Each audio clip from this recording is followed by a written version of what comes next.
Hey everyone, Ryan here, and I'm very excited to take a look at today's set from Republic Bricks, aka Timmy. He sent me this for free to review, so big thanks to Timmy as always.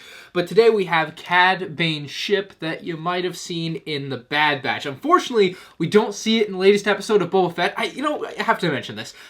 Why do characters in Star Wars park really far away and then just walk across the entirety of the desert to get to where they want to be? I know it looks really cool for like the cinematics of the show, but I was thinking about it and it doesn't make any sense.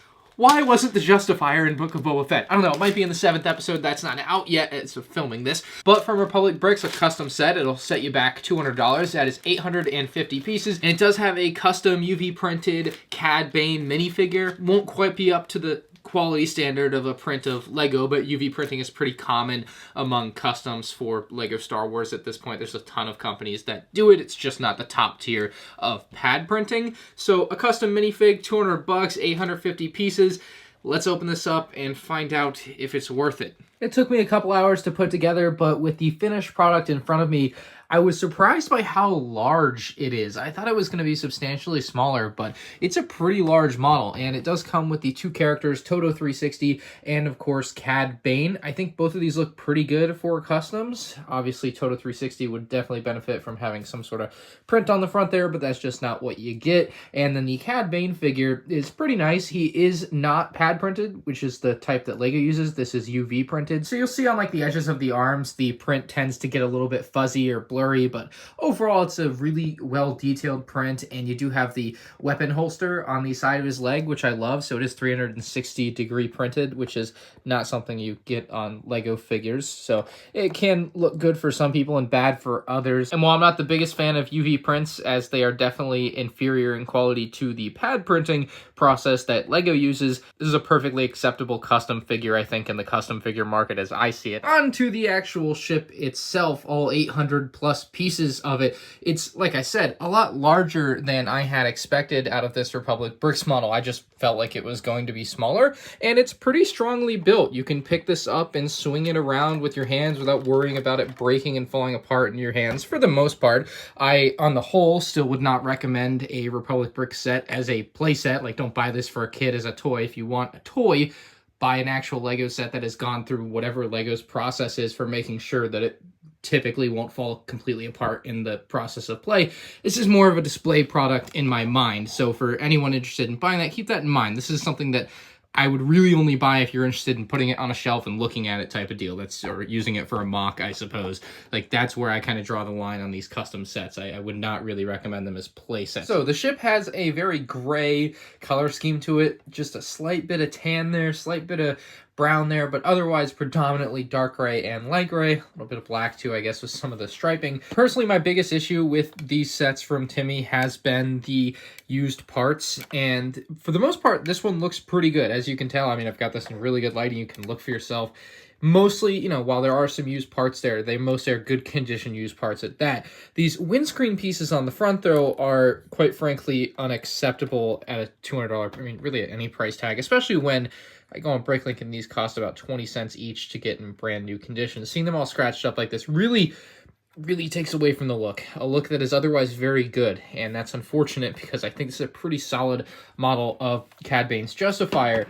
Unfortunately, it just big detractor there. I mean, if I had it on the shelf back there, you'd never even notice they were scratched and used, but now I've seen it, you can't unsee it type of thing. So that's just something that I really detest about the model and something I really wish he would take a little bit more care with. Anyway, you can open up this cockpit area. I've found that you have to kind of put some pressure down to make sure you don't pull these things off when you do so.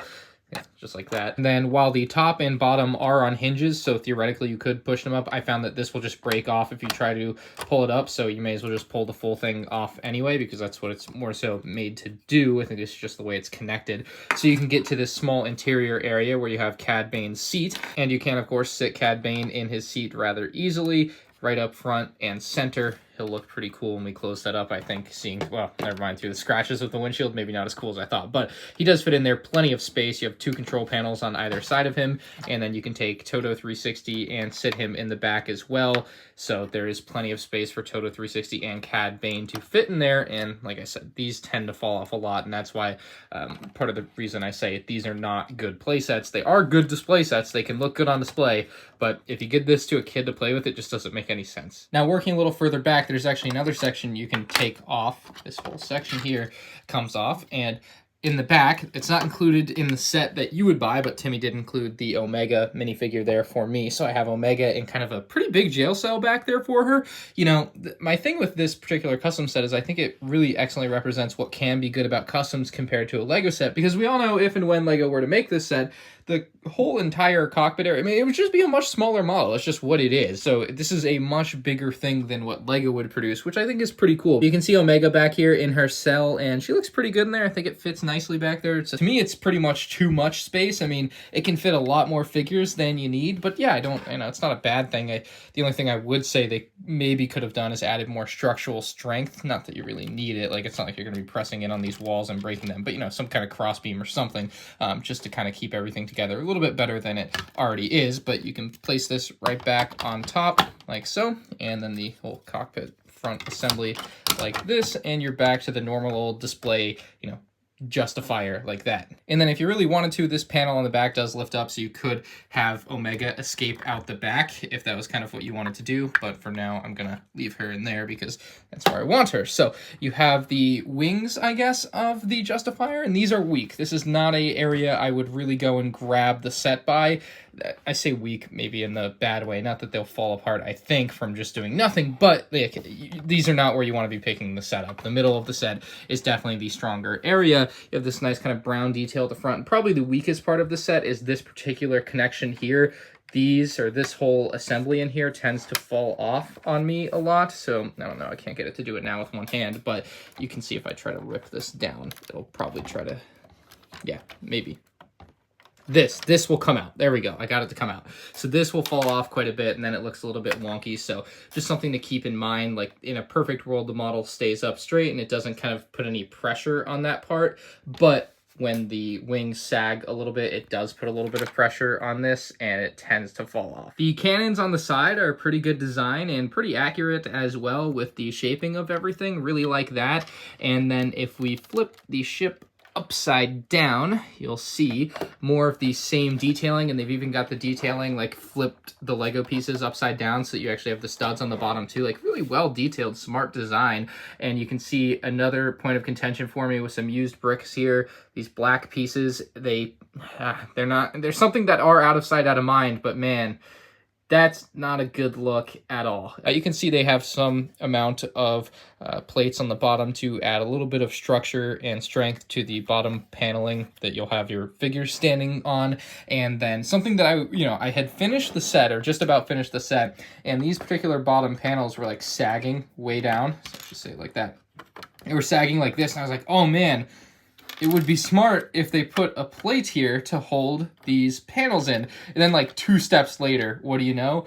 You put this plate on the bottom to hold the panels in. So that's something I actually really liked about the design. But let's talk about this back fin, because I feel like that's something that we have not covered yet, and definitely deserves to be, because it's a cool part of the design for Cad Bane's Justifier. So I'll kind of hang the ship off the edge of the table here, just so that we can actually see the function of it. So you can see it actually will move like that. And so that when you're in flight mode, the fin, I don't know what you want to call it, the hammer. To me, it looks like a hammer. You pull it back, and then it's in kind of the upward position. And so you can fly it around like this, no problem. Strong enough to fly around. You don't hear any pieces shaking or anything as I shake it around, which is nice. Definitely a good attribute to not have a lot of loose pieces, but this whole assembly in the back is something that stays at its 90-degree angle throughout. It's not too loose on there where it kind of turns with the build, if that makes sense.